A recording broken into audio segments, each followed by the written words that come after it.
Ross. Here, I got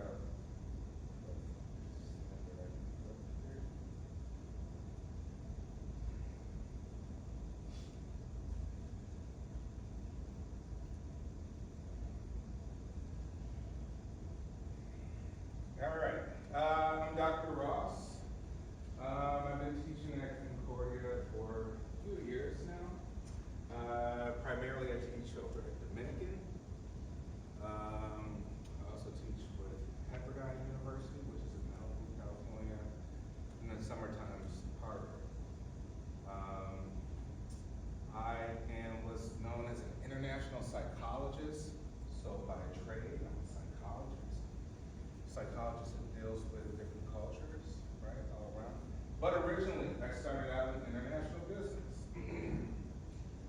So background is degree in marketing and management. Then I got my MBA over at Dominican in international business.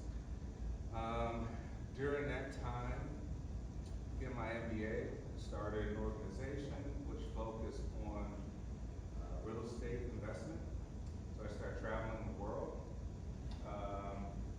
South America, Africa, Europe, Asia, and I felt that the dollar was very strong and that I can utilize the power of the US dollar to buy kind of cheaper properties around the world, right? As opposed to buying properties here in the United States. Right? I did that, so that was really good. I was interacting with a lot of different people from different cultures. I was fascinated. I love travel, I love business. So I continued that on for quite some time. I started a private equity firm. Private equity is essentially either using your own money or others' monies for investment vehicles, right? So you can almost think of your money. Hedge funds, mutual funds, pooling in people's money so you can either buy a company, building, 20, 30, 40-story building, right? Get all the rents off of that. And a little bit of venture capital too, which is really just throwing money at startups, right? Startups that you think will succeed. But then obviously you want to have control, so usually it's like a 51% ownership on my behalf. That kind of gives me a little bit more leverage in case things start to go wrong with the company.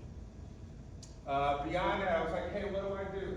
All right, start a business, great, making money, this is good, traveling. You know, this all feels good. But then I was like, you know what, the people that I came across, a lot of them had needs. So I'm like, it's great making money, but it actually feels better giving some of it away, right? Feels better knowing that you help someone, right? Because after all the cool, flashy toys, you're still gonna feel like a boy. So I started a not-for-profit foundation, right? Philanthropic organization, and it focuses on poverty, mental health, educating, right? Building programs around the world for people in dire needs, dire circumstances to kind of help their lives, right? So utilizing my own intellectual capacities, my network of people that I know, my own money, my own resources, to kind of help people get out of their situations, right? I'm a child of, I'd probably say, poverty, maybe even extreme poverty. I came, 13 different elementary schools. So that's how much we moved around, right? But then I also come from like a diverse background too. So, you know, I always had an open mind about stuff, right? It's probably allowed me to kind of escape those situations. Big family, that's probably why the poverty was there. I'm the youngest out of 11 kids, right? So I've had sort of the privilege to observe people, right? Observe everything happen around. That probably helped me escape some of the situations. My dad actually had money, young businesses, but dad was in the mob, the Italian mafia. So mom had to kind of, try to keep me and my brother away for the most part. But then as I got older, he kind of brought me into things that he was doing on a business side, right? Not really good side, maybe some of it. okay, and then beyond that, so I'm like, hey, this is great. I am helping people, I'm making money, I started successful businesses. This is wonderful. And I have an MBA. During the time of getting my MBA over at Dominican, I kind of did something a little bit unethical. I made about $30,000 selling textbooks to all the students there, right? This was a little bit while back, so it's kind of difficult to get, go online and try to find a PDF or something like that. So I knew some people at the publishing houses, had a good network there, and so for 2 years I sold every student in my class that I could possibly get a hold on books at a discount, right? A little bit unethical, but then my argument was, we're here to make money. We're here to make, be business people. We're here to be sharks, right? And I was like, hey, this is expensive education, so it's kind of for me, fair game, right? Yeah, my professors did not like that. I think they caught on. Okay, so beyond that, I was like, well, what do I do now, right? I had an MBA, and I always had a fascination with human behavior, observing people, interacting with different types of people for different reasons, and so I went and got my PhD in psychology.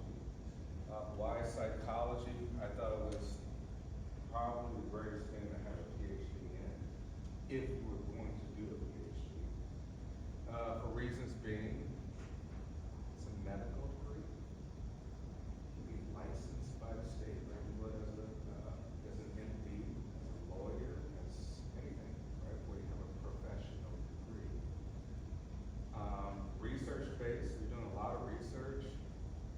Excellent, helps you in writing. Probably write an APA style, which is the American Psychological Association style, APA, right? Like, it's really rigorous in terms of writing and research. Teach private practice, have clients, make their own schedule, talk to people all day about their issues. And I was like, that's the greatest thing, because it's a degree about us.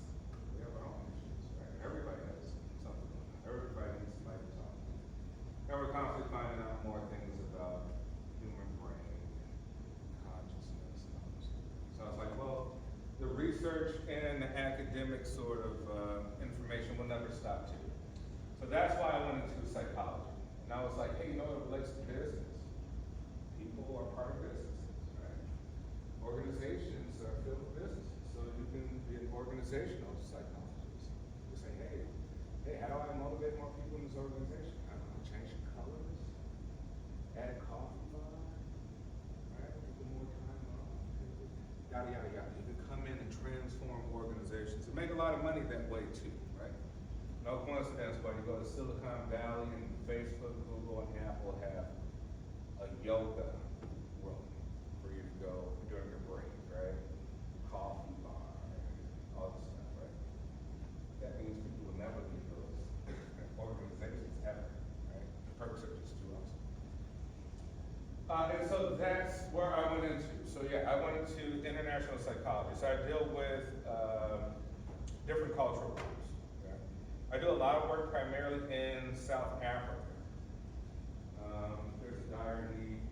We're very dire need. The poverty is like very stark. Like you can go to Johannesburg, see big buildings, shopping centers, and you can drive 15 minutes outside the city, and they have what's called townships, and they'll be like 1.2 million population people who live like literal shacks, like shanties. There's a famous movie called District 9 about aliens, and like they're like discriminating against the aliens, like kind of treating aliens like foreigners. Kind of a racist movie, really. And that's filmed in Johannesburg. So if you have a chance, check out that movie. It's about aliens, but like humans discriminating against aliens, like the aliens are kept in this little village. So yes, that's my background. So I've always been that. Even before I started my business, I worked for a place called the Blackstone Group. You may have heard of it, you may not. I was a marketing researcher there. So I would focus on, hey, where do we place the next Starbucks? What is a good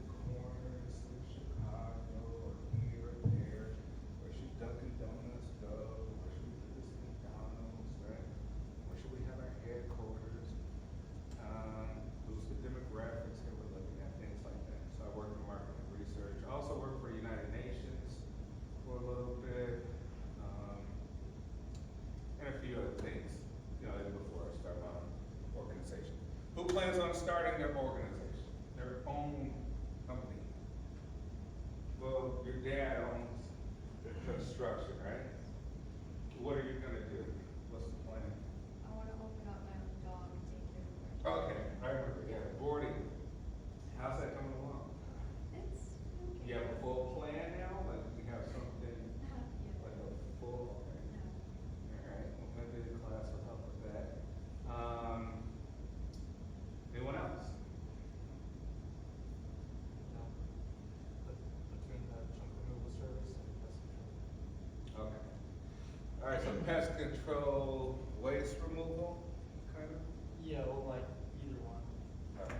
It's like two separate. Alright. Who else? What's the plan? Right, you're in school, you're to take classes, get grades. Okay, what's the plan? You gonna work for somebody? If so, what are you planning on doing? What do you think, what's the plan? Yeah, I mean, right now I'm gonna try to keep playing baseball as long as I can, but Try to go pro? possibly yes. Alright, that's a plan, I like that. Yes, Yeah. but after that, I'm open to anything really. Okay. Just working in business somewhere. Maybe a golf course, always gonna like working or seeing that environment too. Yeah. Yeah, I actually, probably in the next maybe 4 years, have a plan to purchase a golf course in South Florida, right? A modest one, right? It's modest, nothing like ridiculous. But, yeah, I've always had a fascination with golf courses, but then you gotta like convert it. You have a country club, membership fees, right? That's the only way those things ever survive. They never survive just being a golf course. Yeah. There's a beautiful country club, breakfast, maybe some quasi hotel, things like that. Maybe that's something we can talk about, Yeah, that's awesome. through the term. Plan? Well, I hope in the future to learn some international business. I do want to work for like a company and probably travel to like story in another country. Okay. So you may be like an account manager where your job is literally to go to foreign markets, you try to open up new business units. Okay, cool. I mean, I don't know for sure, but I think I want to get more real estate. Just 'cause like, land is valuable, so that's how I was doing it. Just 'cause I feel like you can get passive income from that. It really mess with my life. So. Yeah, I always think real estate is, the safest way to store money. It's the kind of, I would say maybe the easiest business to break into, right? But one of the hardest businesses to make a profit. You know what I mean? It's the easiest to break into, like you're in there, you're getting rents, blah, blah, blah, but you quickly realize you need more than that, right? There's a lot more to it than that, right? You're trying to raise rents, renovate, all sorts of things. And you realize too, like, it has to be a specific types of properties that truly make money, right? We could probably talk about a little bit of that as well too. Yeah, the wealthy people put money in real estate, right? They win lottery, put it in real estate. At least that money's parked somewhere, right? Get rid of it at some point. You leave it in the bank, what's gonna happen? How about that? My mom runs a cookie business, and her background is in teaching, so she's kind of stumbled into the cookie business. So she doesn't really know what she's doing on that side of things. So I might be looking into seeing if I can take over the business side of things for her, so that she can focus more on just making the cookies and that's all that comes with that. Yeah. Yeah, excellent, right? Cookies, baked goods, right? Donuts, sweets, however you want to describe them. Quite a few of them here in Oak Park, River Forest area. So think about stuff like even cookies. You're like, well, alright, okay, we got a cookie shop, it's in the village of Oak Park or something, right? How long does it take to make cookies at 4:30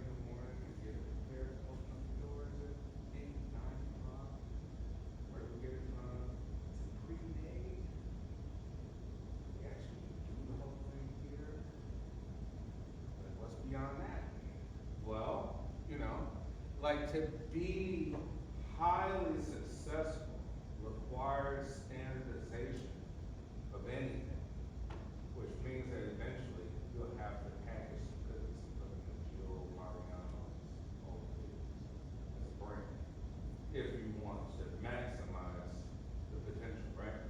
If not, you're kind of left to, oh man, we're trying to squeeze as much profit out of this one store, right? Franchise, right? Open multiple stores, specific locations inside of a mall, a kiosk. I don't know, maybe that's something that you could even work on this semester for this class. And how about over here? I don't know yet. I just want to complete my studies and then Complete the studies and then figure it out. All right, let's do this really quick. Tell us names and year and major, just so I can try to remember. Alan, I'm Madeline. I'm a senior. I'm majoring in business management with sports management. okay, business management, sports management. I'm Tyler, I'm a senior here, and I'm majoring in business management with a minor in international business. I'm also Tyler, and I'm a senior as well, majoring in business management with a minor in finance and marketing. I'm Alexis. I'm a senior. I'm double majoring in Spanish and business administration with a minor in international business. My name's Carter, I'm a junior, and my major is exercise science, and I'm a marketing minor. What was your name? Carter. Carter. Okay, Carter. My name's Tim. I have a major in marketing. and I'm Agathe. I'm an exchange student, so I'm studying in France international business management, and I have a specialty Okay. in human resources. Name is Ekta? Yeah, Agathe, Okay. And where are you from? France, France. What part? north of France. North. Okay. Interesting. Anyone here been to France? What part? I went to Paris, Nice, and Marseille. What do you think of Paris? I liked it. I definitely would come back. Yeah, the food is great in Paris. Well, in France in general. The food and the wine and the chocolates are probably the best of them in Switzerland and Italy probably. That's the best chocolates. All right, France is a beautiful place. You ever been to Nice? No, No. Have you ever been south to the Riviera? not so much. Just north and Paris and. Okay. Oh yeah, that's the best in the south. It's like this. All right. Malin, Tyler, Alexis, Carter, Tim. Can I call you Agatha? Yeah. Okay, I'll call you Agatha. Thank you. Easier for kind of everybody. All right, so first things first, let's go through the syllabus really quick. I'll pull it up here, just so we know what to expect. I want to make the course a little bit interesting, right? Not just a bunch of lecturing, make it somewhat engaging. So there's like an additional sort of item that I'm going to add on here a little bit, probably later today, and put it up on Blackboard. All right, so what do we got? Participation in attendance, right? I want people here, right? It creates a good environment to learn. People are, being present and engaging. I want everybody to contribute. There's no perfect answer in life. No one has perfect information. It doesn't exist. Get that out of your head, right? We all have our own perspectives and opinions. Those are good to have, so contribute. Don't hesitate, don't be shy, right? I'm a pretty open teacher. You can ask me anything, or you shouldn't feel some type of way. So we'll have some in-class assignments as well too, so it's important to be here every class. Quizzes, we get 2, 1 week 4 and 1 week 7, 10 points each, 20 points in total. And we'll talk more about those kind of second, third week, right, as we get prepared. Midterm is week 10. I think I may change that to week 8, because obviously it's kind of around midterm time. But I'll let you know about that. Then we have our big one, our global marketing project, which is kind of maybe last 3 weeks of class, we'll have presentations. Right? How I think I want to do it is, I can either pair you up into twos, but then there's kind of one person left out. So I think I kind of want everybody to do their own project. I think it makes it better, more diverse range of topics and whatnot. And then the last thing I want to do, I want us to kind of also get some public speaking skills a little bit, right? I know some of you may have speech anxiety or talking in front of people, but I want us to kind of each class come up and tell me quickly.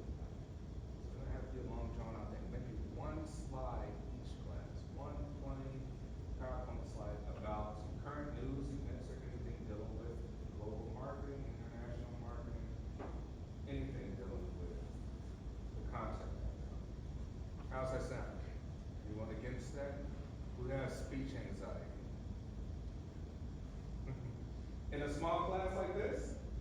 Yeah? Well, I'm here to help, you know, if you need me to help you with talking about or anything. But the point is to kind of get over some of these anxieties.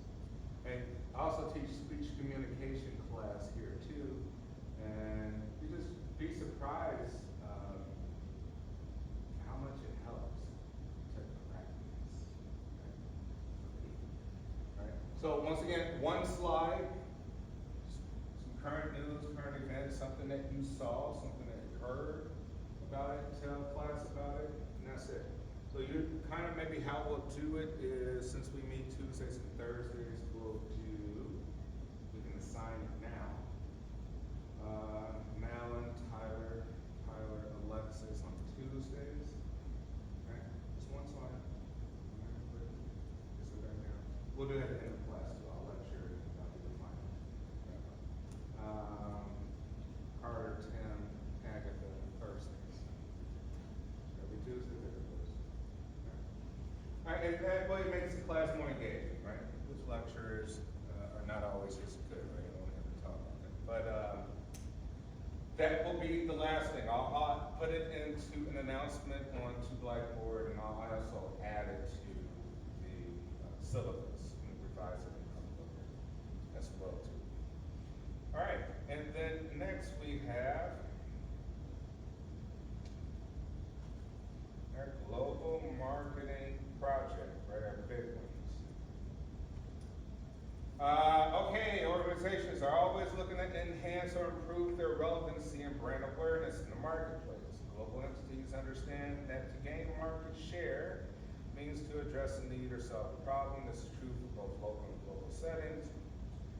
You're responsible for introducing a new product into one of the emerging markets, right? We'll learn what the emerging markets are, right? So here we're talking about introducing a product, something of the sort.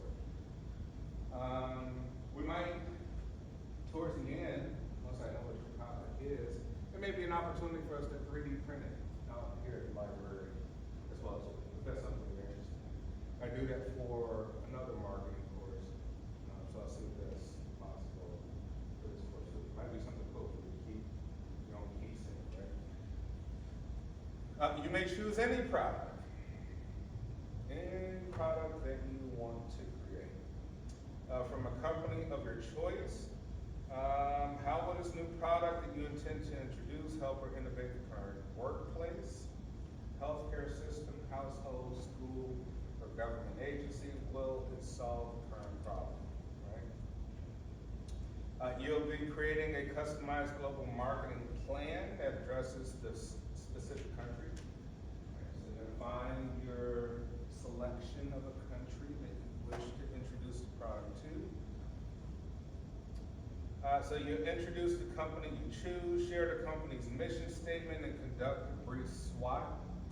We all done SWOTs, right? Okay. Share the country that you choose and why. Conduct a brief SWOT on the country. End the introduction by sharing the name of the product or brand that you choose to introduce. Right? That'll kind of be your both paper and your presentation.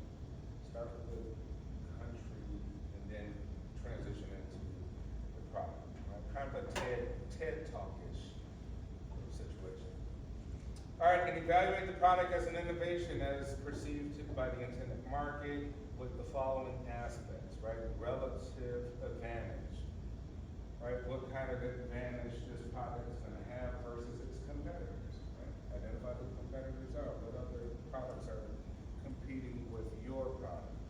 Compatibility, right? And we'll kind of know more about what that means for culture, right? We're talking language, rituals, traditions, values, etc. Right? Making it compatible for that specific environment, which either means you adapt it, right, or you probably keep a little bit of standardized practices.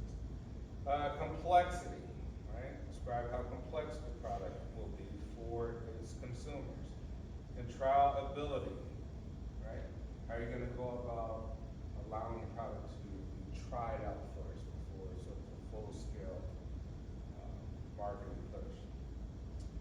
Observability, you know, kind of describing how others will perceive that product. And then we're going to look at the market, right? Describe the market in which the product is to be sold. Does your market have access to your product, right? Geographical region, you're going to describe how you're going to get it there, right? How you're going to push that product to that specific region.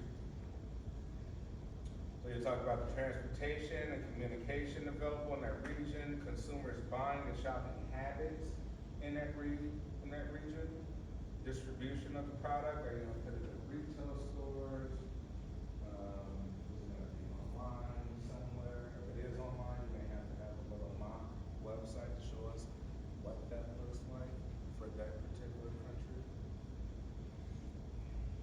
Product sales by other middlemen, who are the people involved in the middle. Then we'll talk about the advertising and promotion, et cetera, et cetera. You can go through kind of all of this. You can read. Okay, so this class, what are we focusing on?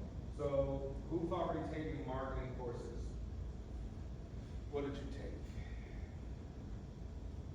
I think this might be my last one, so pretty much all of them. All of them. Pretty sure. Okay. So everyone's familiar with 4 Ps and all the basic. Anyone not familiar with basic marketing principles? Okay. So this class is really just layering on top of what you already know from contemporary marketing principles of marketing, advertising. We're looking at 4 Ps, of course, right? Product, price, place, promotion, strategies, implementation, et cetera, used for different cultures, right? So we're going to start off trying to define what a culture is, what makes a culture unique, the different dimensions of culture, because in order to market overseas in foreign markets, it's an extremely challenging thing if you're an American corporation, right? You have to integrate the culture into whatever it is you're selling. So we'll start off with learning what culture is, and we'll start to develop different outlooks and strategies on how we take what we already know about marketing, add it to the global aspect. Wait 1 second, let me see, I got another PowerPoint here.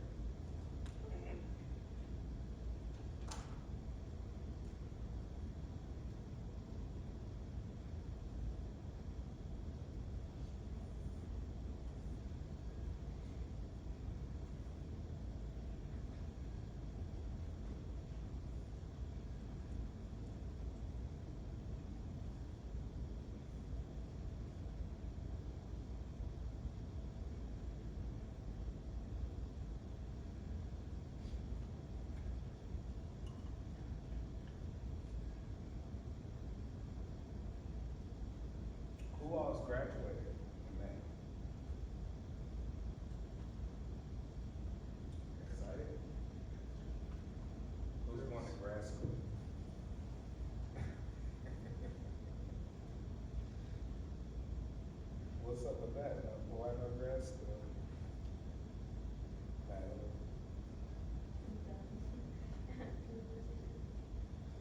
How's the experience been so far? 1 to 10. About 9. 9? 9? 9? Yeah, 8? 9. Like 8. I'm here since 5 days, so I. 5 days here. Little bit. I'll ask you at the end of this semester. Tyler Carter, why 8? Just not a big school guy. Yeah, can't really play baseball. So you just wish you could just play baseball and go home, right? Oh, yeah, 100%. Hey, I think, it's always controversial, right, when it comes to higher education, college, what's the cost, is it really worth it, basically, is that. I think I do always see a difference, like those who are college educated versus those who are not. And it usually is in writing and communication, right? You can go on YouTube and be part of YouTube University, right?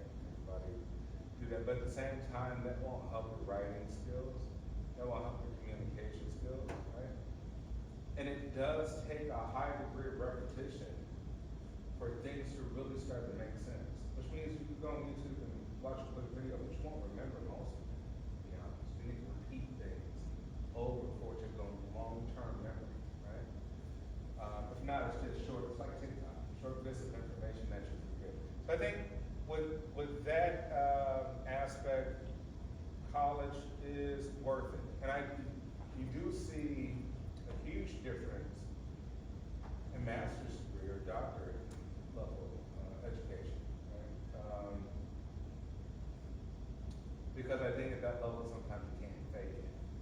Yeah, I mean, like even at the doctorate level, they fail you.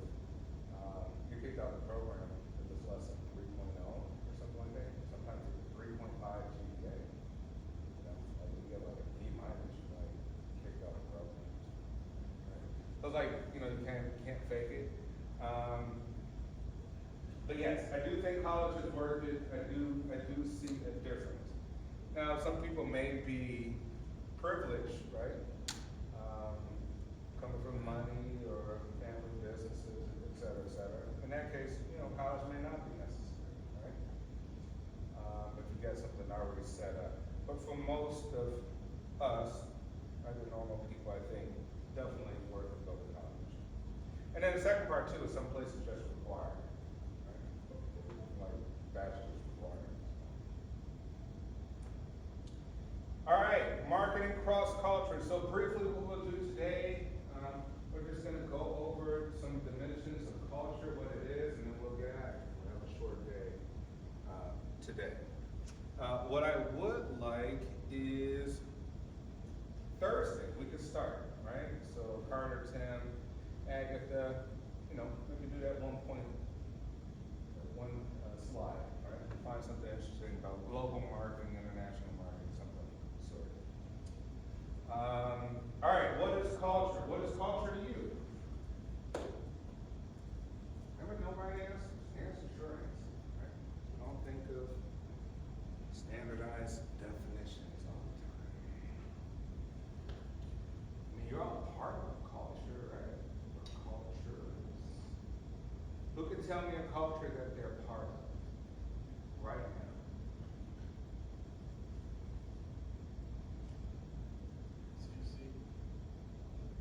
Student culture, right?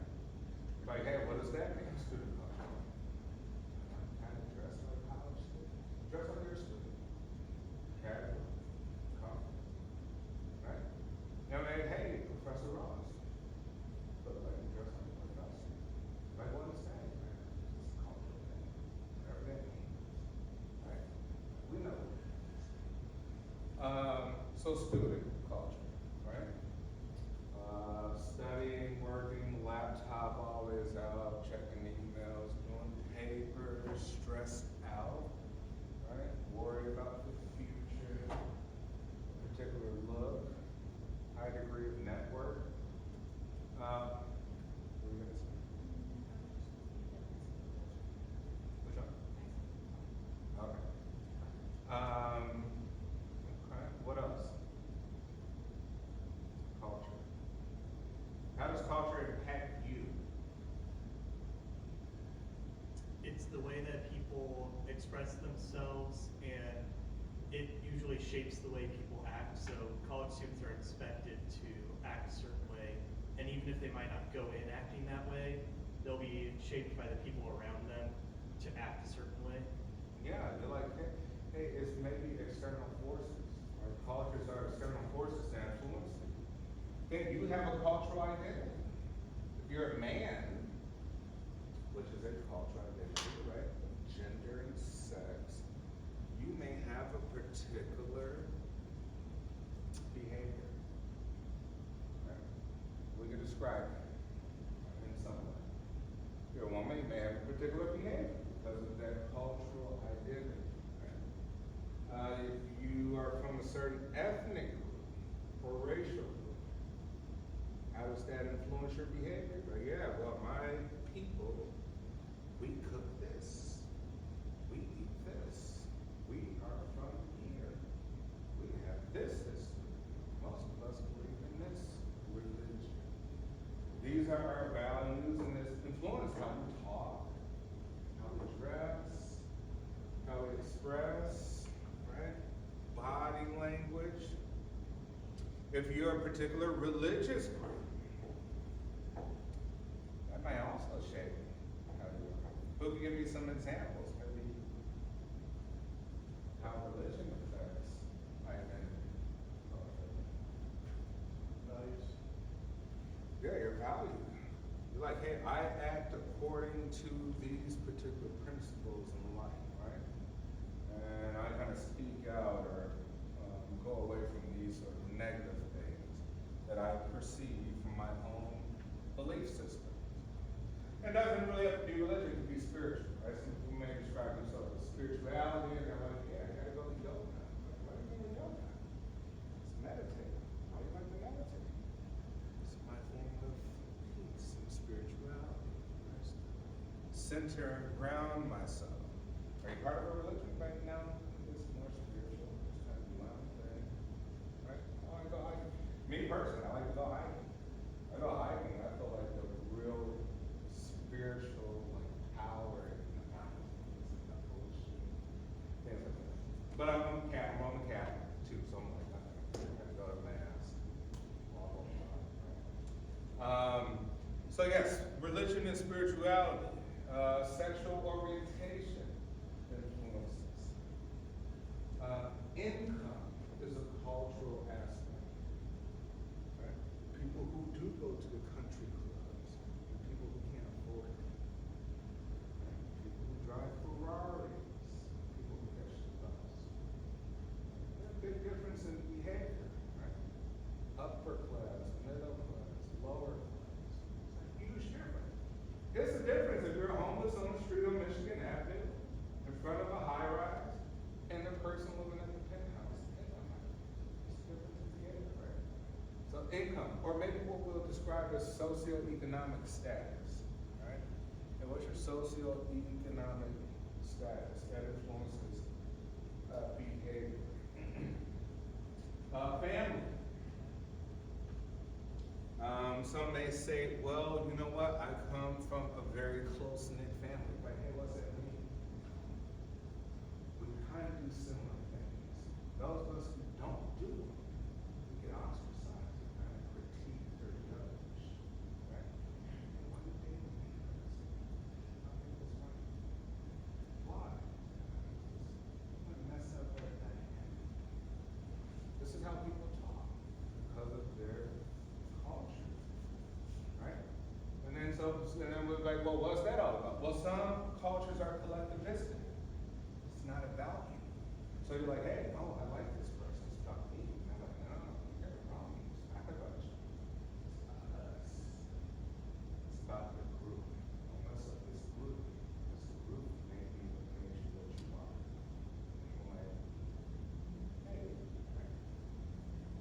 And then others like, no, that's wrong. The group is inherently wrong, right? Maybe ethic. Like, oh, that's biased, that's racist, that's ethnocentric, blah, blah, blah, right? So we have to kind of analyze these things. Some cultures are very homogenous, and they probably get along very well. If you go to China, most of the people are Chinese, which means you don't have to worry about too many people looking very different. Probably eliminates a lot of challenges, I would say. I wouldn't say issues, right? Issues are perceptual, but challenges. Right, hey, we all look alike. Right, all dress alike. No problems there. Then we introduce some other people who look completely different. Hairstyle, skin color, blah, blah, blah. I don't know what's going on here. Shaking things up. So if you look at the United States, it said we're a microcosm of planet Earth. A multitude of diverse cultures and people. So we may have the most challenges, but we are, I think, the greatest nation because of that very fact. We're all different religions, ethnic, racial groups, identities, blah, blah, blah, right? Incomes, and that's what makes this place great. It makes it, I think, the greatest place on earth. But then in some aspects, the challenges is what makes it the worst place on earth. That's the politics, right? The politics because of all these different people.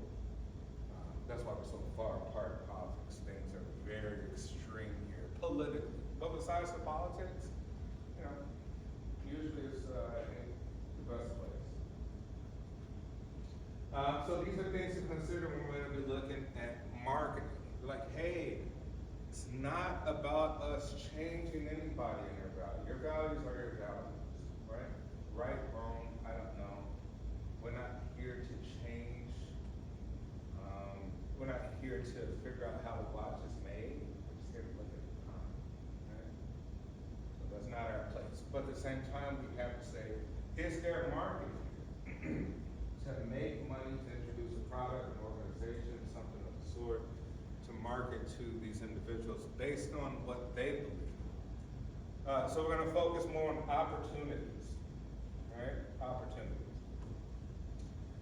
All right, so some of the dimensions.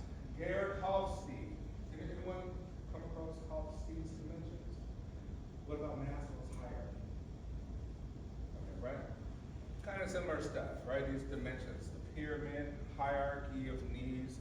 Hofstede is a sociologist, rather. He's going to talk about values. We'll learn more about that. All right, the marketing implications of culture. How does it affect consumers? It affects demand. Hey, how do we have a successful product? People demand it. Very simple. Supply and demand.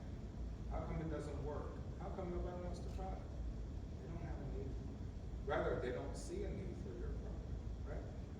You think your product is great. Wonderful.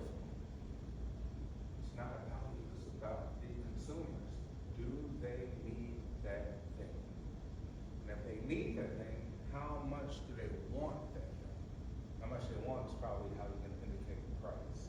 Whether you're paying Louis Vuitton, $3,000 pair of gym shoes, there you go, Nike.com, I get $25. Influence on the product, meaning, quality, signal, generics, and brands. Hey, meaning. We got different interpretations based on our culture, right? Or cultural items. Particular words have different meaning to particular people. Is that word offensive in another country versus America? Something to consider. What does that color on that label mean? Right? That color might mean trigger someone politically. Like, oh yeah, we're gonna use that color after that revolution they had in 1950 or something. Like, you chose the wrong color for the label. Small things, right? Text, the font, all these different things, right? Meaning, the quality, signal. Influence on the marketing mix. When we say the marketing mix, product, 4 Ps, product, whatever. All right, we're gonna introduce the same product, but we're gonna increase the price. Why? These people like exclusive. exclusivity, right? They like luxury, so jack the price up. Change a little bit of sort of the recipe to a particular item, right? Change the verbiage. If it's McDonald's and Friends, right, we might have a different menu. McDonald's in Japan, right? We have a Kobe beef, sort of burger, quarter pounder or something. If it's in India, right, they don't slaughter cows, so they're not eating that beef. Might be a veggie burger. Change the menu. They still love McDonald's. They still may love the red, yellow arch, love the fries. Fries are universal, but you may change some of the recipes. Any influence on management, right? Who runs the organization? You're gonna get an American to run an organization in India or Brazil, may not be the best practice. You want to get someone from that culture, or someone who's part of both cultures, right? How are you going to manage? And if you are managing, how does that work? What's that look like? Is it very horizontal? You're spreading out all of the sort of power to each, or you're in a culture where like, no, people love El Jefe. People love the pyramid. Starts at the top, works with, people love to take orders. They don't want to figure it out. Like, totally specific.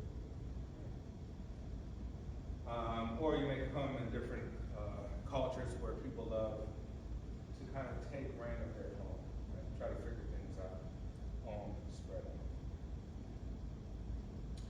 out. So underlying value framework that is shared by most people in the social group. This is kind of the textbook definition of the say value framework, right? The framework is kind of all the stuff I talked about, the dimensions of what culture is in terms of value. Why do people value those particular things that we talked about? Binds groups together, things that bring people together. It's the values that bring them together. Obviously, a lot of people are participating in something. They got it not doing it just for no reason. They see something there. They may highly not even believe in this stuff, but they love the socialization factor, the group part of it. They're like, man, I'm not leaving my culture. Right? Like some bad stuff about my culture, but not leaving it because I love the group sort of feeling that I have. Being part of something. Remember, we all love to be part of something. We all want to be members of something. When I ask you your identities, you'll probably tell me all sorts of stuff. You might feel a sense of pride about it. You're proud to be a member of whatever it is you feel that you're a member of, right? We love memberships. You're a student.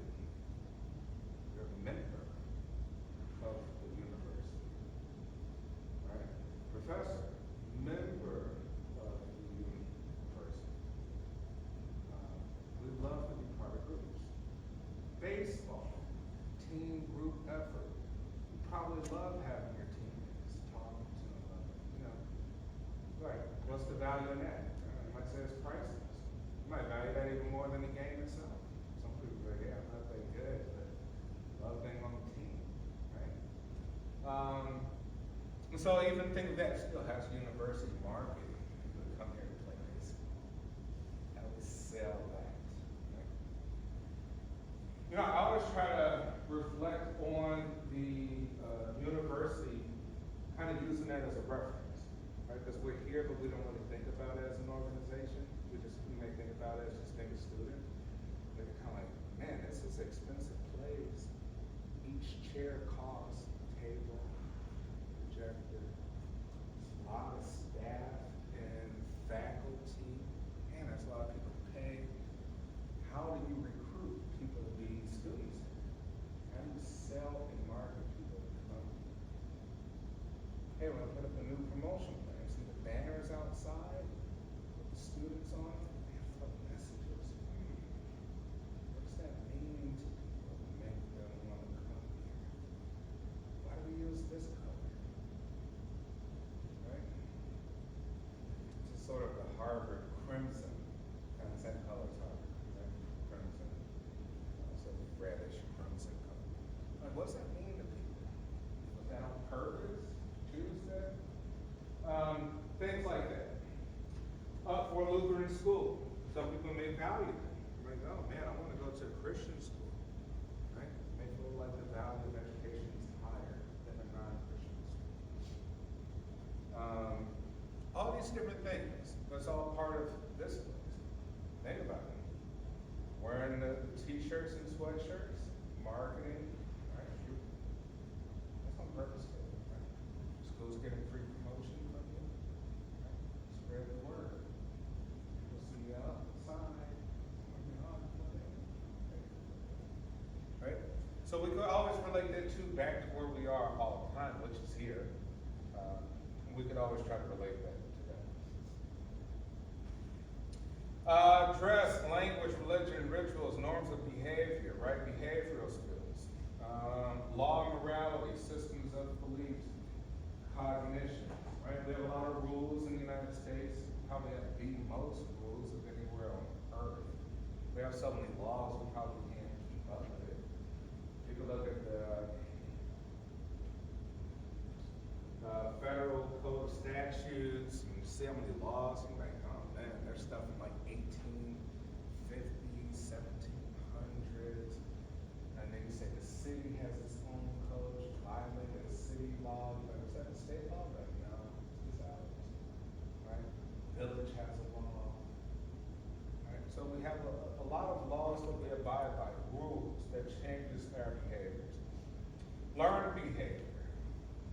All right, learn behavior. Most of us aren't have learned behavior. I don't know, are you in a religion just because your parents were there? Right? Do you do stuff because this is how you were taught? Have you adapted an independent, completely independent mind? You know, maybe you don't want to. You're like, I want to think that hard. It's too much. I trust my parents. Every day I will live and learn and understand how to live.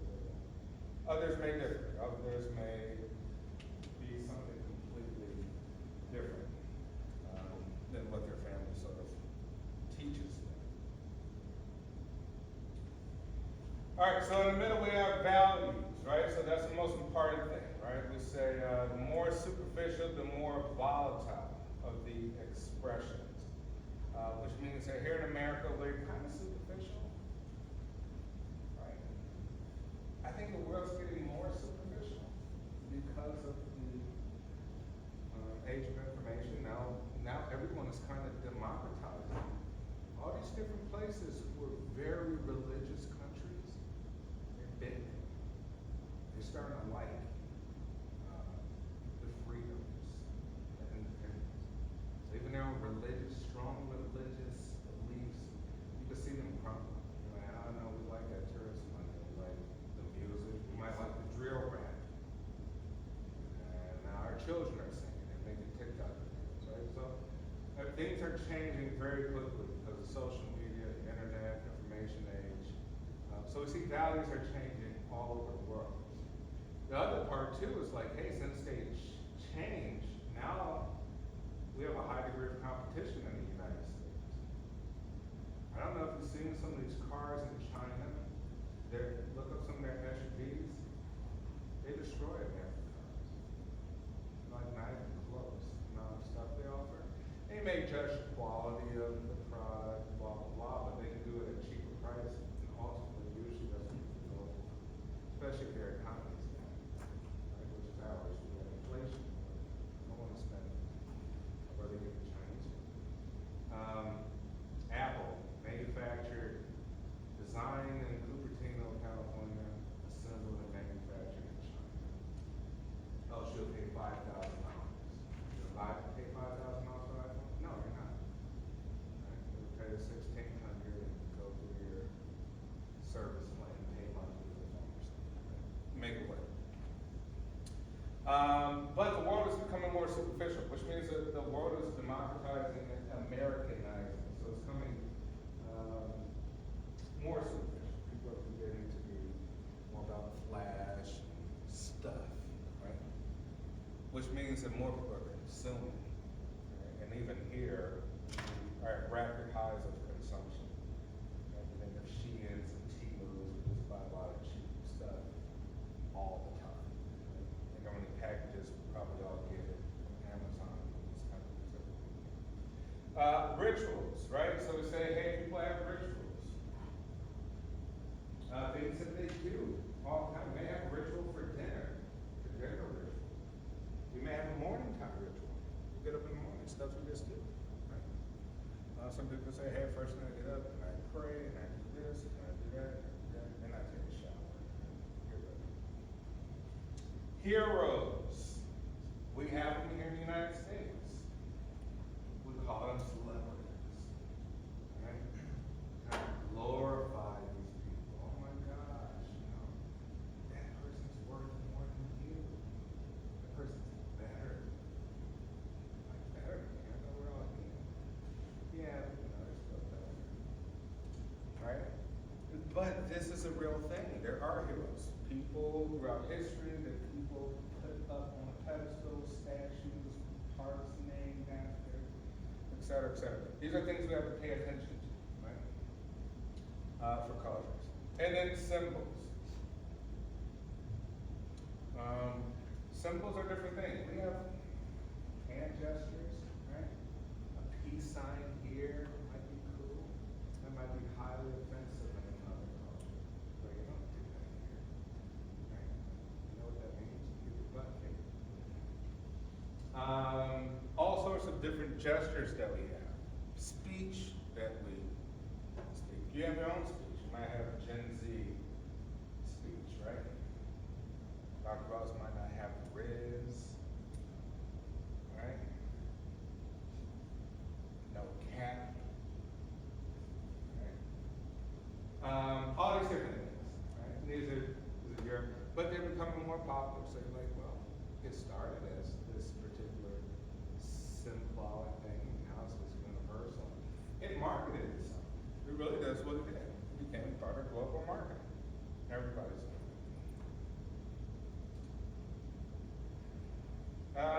Here to give Tiger Woods as a hero. Once upon a time, I would say.